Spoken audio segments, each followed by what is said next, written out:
O Vitor Laerte mandou aqui. Salve Felipe Moura Brasil. Hoje vejo você como um dos últimos refúgios do conservadorismo no Brasil. Você tem outros quase indo falar autores. sobre isso.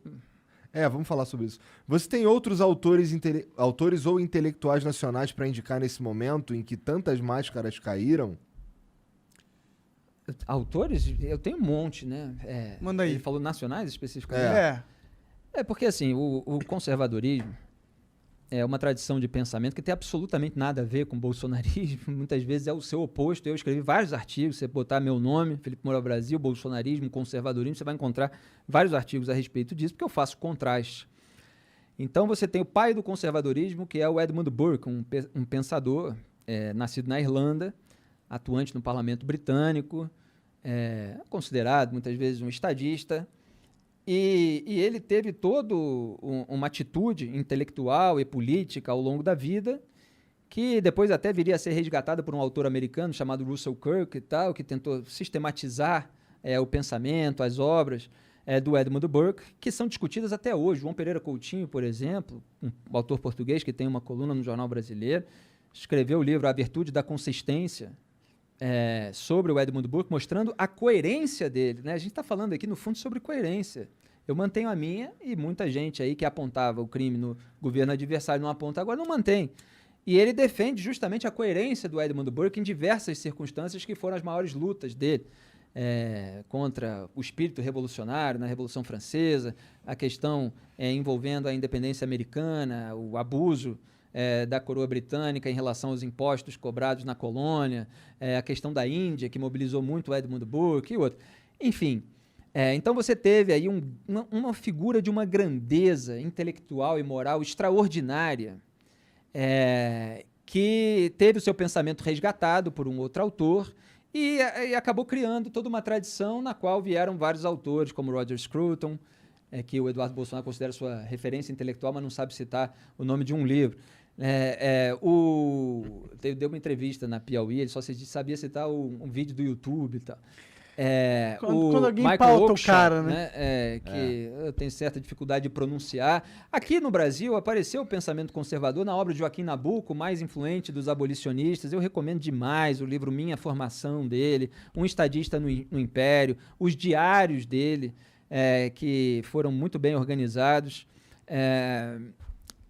Você tem José Oswaldo de Meira Pena, tanta gente aí com uma qualidade extraordinária, e hoje você tem um movimento político que usa esse nome para se enobrecer, para não confessar que é somente bolsonarista, que se trata ali de um culto à personalidade do líder, de quem se cobra, das pessoas, né, das massas, se cobra uma fidelidade irrestrita a ele. Isso não tem nada a ver com o temperamento conservador, né, que é uma expressão usada pelo Roger Scruton. Aí você tem a disposição conservadora, que é mais usada pelo Oakeshott. Você tem várias expressões aí dentro dessa tradição, que no fundo é uma predisposição contrária, né, de ceticismo em relação a qualquer tentativa de impor um novo regime por meio de um sistema abstrato, quer dizer, a partir de um projeto ideológico que prometa um futuro redentor, como é o caso dos revolucionários, um futuro utópico, né, ou o resgate de um passado idealizado, que é o caso dos reacionários. Então, o conservador não é nem o revolucionário que, olha, vamos chegar àquele futuro lindo e maravilhoso com a justiça social e tal. Eu sei o caminho. Eu sei o caminho, exatamente. Ou nem o reacionário que quer resgatar aquele passado idealizado. Aqui no Brasil você tem aqueles que querem resgatar o regime militar idealizado. Era a minha época. Exatamente. É um idealismo que é falso. Ele falseia o passado para resgatar aqui. Uma nostalgia. Exatamente. Aquilo que não aconteceu daquela maneira como ele conta, né? Mas em ambos esses casos, você tem pessoas, aí para usar uma expressão que você até usou já nessa conversa, para as quais os fins justificam os meios. Então, em nome daquele futuro utópico ou daquele passado idealizado, idílico, toda atrocidade passa a ser aceita. Toda mudança de princípio, de valor. Né? Tinha até uma piada do comediante americano Groucho Marx, que tem nada a ver com Karl Marx. Eu tenho alguns princípios, mas se você quiser eu tenho outros. Essa turma é assim. Então, o conservadorismo não é nada disso. Você tem ali uma predisposição contrária a essas abstrações, você tem um ceticismo, você tem a virtude primária da prudência, como apontava o Edmund Burke, que era enfatizado pelo Russell Kirk. você tenta coibir as revoluções. Aí tem uma série de premissas também, de você ser contrário à crueldade, à injustiça, com base... Aí tem certas discussões na lei natural, dizia Burke, o Oakeshott vai dizer uma outra coisa. Mas tem toda uma tradição de pensamento que vale a pena ser estudada, que esses bolsonaristas não entendem nada e desvirtuam. É muito porque a obra do Burke, a obra burkeana, né, como a gente diz aqui, aportuguesando, ela teve uma influência muito grande nos Estados Unidos, na formação intelectual e política mesmo do próprio país como um todo, em boa parte no Partido Republicano.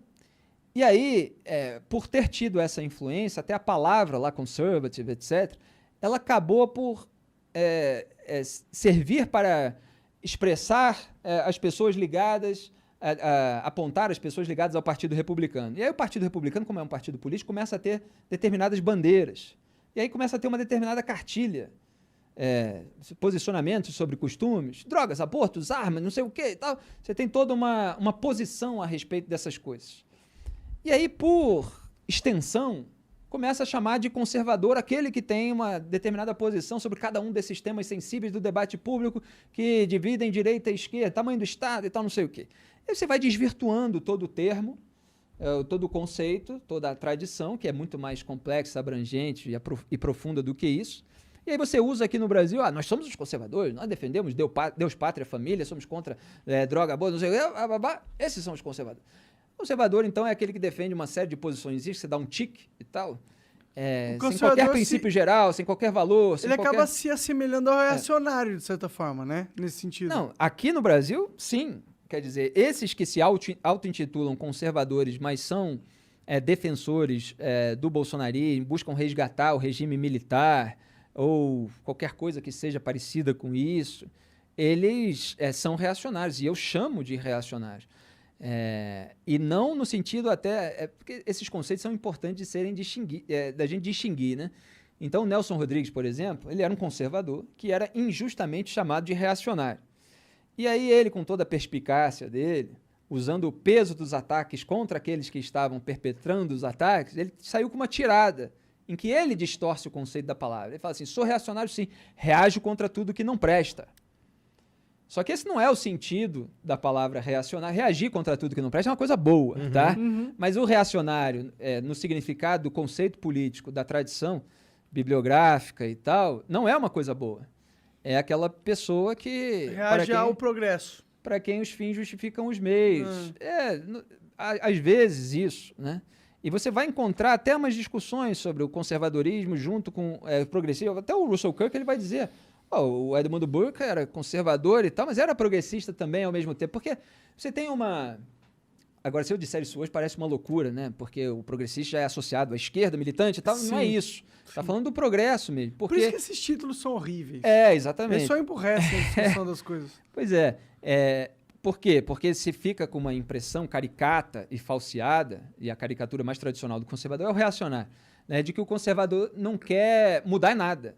E isso é uma mentira. O conservador ele é capaz de mudar, de reformar, mas com prudência, que é a virtude primária do conservador, e respeitando toda a experiência humana acumulada. Respeitando as instituições que muitas vezes precisam ser preservadas, evidentemente quando elas são positivas, mesmo que eventualmente estejam contaminadas. É aquela velha história, obviamente, você tinha ali uma tradição britânica de instituições e tal. É não jogar o bebê junto com a água da banheira. Joga a água da banheira. Tem que trocar a água da banheira? Tem que trocar. Mas não joga tudo que a gente conquistou. Não joga todo o bebê. Perfeito. Não joga toda a construção humanitária ali. Ele tá com um grande repertório de analogias e metáforas, né? Uma coisa quando ele extraordinária. bebe, cara, dá mais uma garrafa aí pra mim. Que tá dando quer aqui um golinho? Eu tô aqui com a minha água não tá dando isso tudo, né? Mas que eu tava falando, então...